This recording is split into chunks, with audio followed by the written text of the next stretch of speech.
And it's a culmination next Sunday on a ridiculous run by the Bucs. In fact, a year ago, before they even got Tom Brady, they were 50-1 on the opening. Remember, Jameis Winston led the NFL in interceptions. But then they get Brady. One bettor sniffed it all out and was able to take advantage, getting thousands of dollars down on the Bucs, both to win the NFC and also the Super Bowl. Let's now welcome in the man behind all these future bets, Mark DeRosa, joining us. Mark, thanks so much for taking the time. Now, I read some of your quotes on that interview with David Purdom on ESPN.com. You did a wonderful job about reading the tea leaves with Brady leaving New England and why. But how did you isolate Tampa Bay as his eventual landing spot?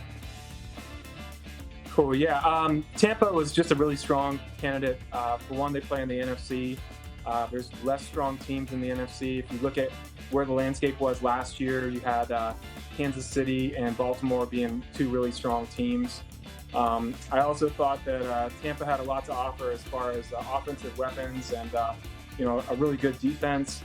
And I also think that with the coaching staff, Brady was obviously maybe not too happy with playing with Belichick as his coach, and he went from one thing to the complete polar opposite when it comes to Bruce Arians. You're going from a defensive coach to an offensive coach, and he was going to let him rip the ball. So, I just thought that Tampa was a really strong candidate. Yeah, it sounds logical now to all of us, but you certainly were way ahead of the curve on everything. Now, here on the show, we talk a lot about sweating bets.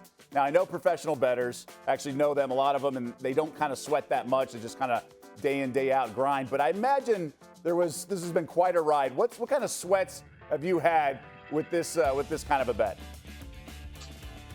Yeah, so, before the season started, I was feeling really good because I had great value. Towards the middle part of the season when they were 7-5, it was, I wasn't too happy about it, but I felt like the potential was still there for them to make a run. And they were still favorites to make the playoffs. The Washington game was a lot more interesting than I thought it was going to be. I had a little bit of a hedge there because I took Washington plus 10 points. As far as the New Orleans game, I just let it ride.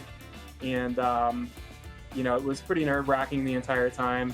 And the Green Bay game was worse. It was, I had people texting me when they went up 18 points saying, "Oh, congratulations."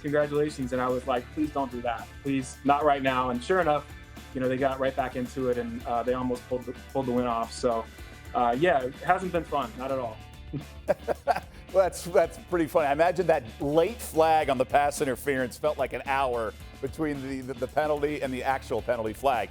So you mentioned that you let it ride the last couple of weeks. It's easier, I guess, when the Bucs are a favorite. You can hedge, what you did with Washington in the playoff opener. Do you have any plans on hedging KC money line, maybe alternate spread? Any plans this weekend or next week, I should say?